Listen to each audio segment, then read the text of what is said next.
ಖಂಡಿತವಾಗಲೂ ಸಾಮಾನ್ಯ ಹೆಣ್ಣು ಸಹ ಈ ಹಸ್ತಿನಾವತಿಯಲ್ಲಿ ಈ ರೀತಿಯ ಯೋಚನೆಯನ್ನು ಮಾಡುವುದಕ್ಕೆ ಸಾಧ್ಯವೇ ಇಲ್ಲ. ಮತ್ತೊಮ್ಮೆ ಯಾವುದಾದ್ರೂ ತಾಯಿಯರು ಯೋಚನೆಯನ್ನು ಮಾಡಿದ್ದೆ ಹೌದು ಅಂತಾದ್ರೆ ಪಾಂಡವರ ಸೇನೆ ಎನ್ನುವುದು ತುಂಬುತ್ತಾ ಇರಲಿಲ್ಲ ತಾಯಿ. ಅವರ್ಯಾರು ಸ್ವಾರ್ಥಿಗಳಾಗಲಿಲ್ಲ. ಆದರೆ ನೀವು ಮಾತ್ರ ಹಾಗಲ್ಲ. ಮಗನ ಮೇಲಿನ ಪ್ರೀತಿಯಿಂದಾಗಿ ಸ್ವಾರ್ಥಿಯಾಗುವುದಕ್ಕೆ ಮುಂದಾಗುತ್ತಾ ಇದ್ದೀರಿ ತಾಯಿ. ನೀವಾದ್ರೂ ಸಾಮಾನ್ಯದ ಹೆಣ್ಣೆ ಹೇಳಿ. ಶ್ರೀಕೃಷ್ಣ ಪರಮಾತ್ಮನ ಬಗೆಗೆ ನೀವು 3 ಲೋಕದ ಗಂಡ ಪಾತ್ರ ಮಾಡದೆ ನೀವು ಬಾಲ್ಯದಲ್ಲೇ ಪಾತ್ರರಂತ ಬಿರುದಿಗೆ ಪಾತ್ರ ಅಂತ ವೀರ ಅಭಿಮನ್ಯುವಿನ ತಾಯಿ ನೀವು ಅಮ್ಮ. ನೀವಿಂದು ಈ ರೀತಿಯಾಗಿ ಮಾತನಾಡುವುದು ಎಷ್ಟರ ಮಟ್ಟಿಗೆ ಸರಿ ತಾಯಿ?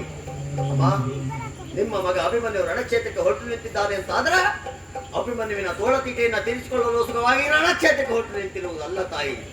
ಖಂಡಿತವಾಗಲೂ ಅಲ್ಲ. ಈಗಾಗಲೇ ಹಸ್ತಿನಾವತಿಯ ಲಕ್ಷೋಪಲಕ್ಷ ಪ್ರಜೆಗಳ ಕಷ್ಟವನ್ನು ದೂರಪಡಿಸಬೇಕಂತ ಧರ್ಮರಾಯರು ಚಿತ್ತಾಗ್ರಸ್ತರಾಗಿ ತಲೆಯ ಮೇಲೆ ಕೈಟು ನೆಲನೋಟಕರಾಗಿ ಕುಳಿತುಕೊಂಡಿರುವುದನ್ನು ಕಾಣುವುದಕ್ಕೆ ಅಸಾಧ್ಯವಾಗಿ ಹೋಯಿತಪ್ಪ. ಹೋದೆ ಧೈರ್ಯದ ಮಾತನಾಡಿದೆ, ರಣವೀಳ್ಯವನ್ನು ಪಡೆದ ಹೊರಟು ನಿಂತೆ ರಣಕ್ಷೇತ್ರಕ್ಕೆ. ಆದರೆ ನೀವಿಂದು ನನ್ನನ್ನು ತಡೆಯುವ ಪ್ರಯತ್ನ ಮಾಡ್ತಾ ಇದ್ದೀರಿ. ತಡೆಯುವ ಮುಂಚಿತವಾಗಿ ಸ್ವಲ್ಪ ನೀವು ಯೋಚನೆಯನ್ನು ಮಾಡಿ ಈ ರಣಕ್ಷೇತ್ರದ ಮೂಲೆ ಮೂಲೆಗೂ ದೃಷ್ಟಿಯನ್ನು ಹಾಯಿಸಿ ನೋಡಮ್ಮ. ಅಲ್ಲಿ ನಿನ್ನೆ ತಾನೇ ಮದುವೆ ಆದಂತ ಹೆಣ್ಣು ತನ್ನ ಗಂಡನ ಜೊತೆಯಾಗಿ ದಾಂಪತ್ಯ ಜೀವನವನ್ನು ಸಾಗಿಸಬೇಕಂತ ಅವಳ ಪರಿಸ್ಥಿತಿಯನ್ನು ನೋಡಮ್ಮ. ಹಣೆಯ ಕುಂಕುಮವನ್ನು ಮರೆಸಿಕೊಂಡು ಕೊರಳ ಮಾಂಗಲ್ಯವನ್ನು ಹರಿದುಕೊಂಡು ಬಿಳಿಯ ವಸನವನ್ನು ಉಟ್ಟುಕೊಂಡು ಮೂಲೆ ಗುಂಪಾಗಿದ್ದಾಳೆ. ತನ್ನ ಗಂಡನನ್ನ ಕಳೆದುಕೊಂಡಿದ್ದಾಳೆ. ಯಾರಿಗಾಗಿ? ಯಾರಿಗಾಗಿ? ಪಾಂಡವರಿಗಾಗಿ ತಾಯಿ. ಈ ಕಡೆಯಲ್ಲಿ ನೋಡಮ್ಮ,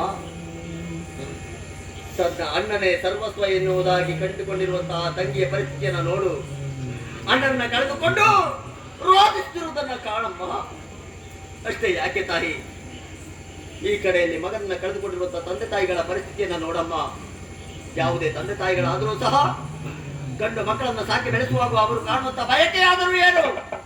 ಸಿರಿವಂತಿಕೆಯಿಂದ ತನ್ನ ಮಕ್ಕಳು ನಮ್ಮನ್ನ ಕಾಡ್ತಾರೆ ಎನ್ನುವ ಬಯಕೆ ಅವರಿಗೆ ಇರುವುದಿಲ್ಲ. ತಾವು ಸಾಯುವ ಕೊನೆಯ ಕ್ಷಣದಲ್ಲಿ ತಮ್ಮ ಹೆಣವನ್ನ ತನ್ನ ಮಗ ಹೆಗಲ ಮೇಲೆ ಹೊತ್ತು ಸ್ಮಶಾನಕ್ಕೆ ಕೊಂಡೊಯ್ದು ಅಂತ್ಯ ಸಂಸ್ಕಾರವನ್ನು ಮಾಡಬೇಕಿರುವ ಬಯಕೆಯನ್ನು ಹೊತ್ತಿರ್ತಾರೆ. ಆದರೆ ತಂದೆ ತಾಯಿಗಳ ಪರಿಸ್ಥಿತಿಯನ್ನು ನೋಡು. ತನ್ನ ಮಗನ ಹೆಣವನ್ನೇ ಹೊತ್ತು ಸ್ಮಶಾನಕ್ಕೆ ಹೋಗುವ ಪರಿಸ್ಥಿತಿಯ ಬೆಳೆತು ನೋಡಮ್ಮ. ಹಾಗಾದ್ರೆ ಅವರ ತ್ಯಾಗ ಯಾರಿಗಾಗಿ? ಪಾಂಡವರಿಗಾಗಿ. ಈ ಕಡೆ ನೋಡಮ್ಮ, ಮೊಮ್ಮಗನನ್ನ ಕಳೆದುಕೊಂಡು ತನಗೆ ದಿಕ್ಕೇ ಇಲ್ಲದೆ ಗೋಗರಿಯುವ ಅಜ್ಜಂದಿರನ್ನ ನೋಡು ಅಮ್ಮ. ಅಣ್ಣನನ್ನ ಕಳೆದುಕೊಂಡಿರುವಂತಹ ತಂಗಿ, ಗಂಡನನ್ನ ಕಳೆದುಕೊಂಡಿರುವಂತಹ ಹೆಂಡತಿ, ಮಗನನ್ನ ಕಳೆದುಕೊಂಡಿರುವಂತಹ ತಂದೆ ತಾಯಿಗಳು, ಮೊಮ್ಮಗನನ್ನ ಕಳೆದುಕೊಂಡಿರುವಂತಹ ಅಜ್ಜಿ, ಇವರ ತ್ಯಾಗ ಯಾರಿಗಾಗಿ? ಎಲ್ಲರ ತ್ಯಾಗ ಪಾಂಡವರಿಗಾಗಿ ಅಮ್ಮ. ಇವರೆಲ್ಲ ಸಾಯಬೇಕು, ನಾನು ಮಾತ್ರ ಬದುಕಬೇಕೆ ತಾಯಿ? ಅವರ ಸಾವಿನ ಮೇಲೆ ನಾನು ಸೌಧ ಕಟ್ಟಬೇಕೆ? ಇಲ್ಲವೇ ಇಲ್ಲಮ್ಮ. ಖಂಡಿತವಾಗಲೂ ರಣಕ್ಷೇತ್ರಕ್ಕೆ ಹೊರಟು ನಿಂತವನು ನಾನು. ಹೋಗುತ್ತೇನೆ. ಅಡಿಯ ಮುಂದಿನ ಸ್ವರ್ಗ, ಅಡಿಯ ಹಿಂದಿನ ನಾನು ಗಾಡಿಯಾಡಿಸುವ ಅಶ್ವಮೇಧದ ಪದ ಎನ್ನುವುದಾಗಿ ಹೇಳಿದ್ದಾರೆ. ಯಾವ ಕಾರಣಕ್ಕೂ ಹಿಂದಿಡುವುದಿಲ್ಲ. ಹೋಗುತ್ತೇನೆ ಹೋಗಿ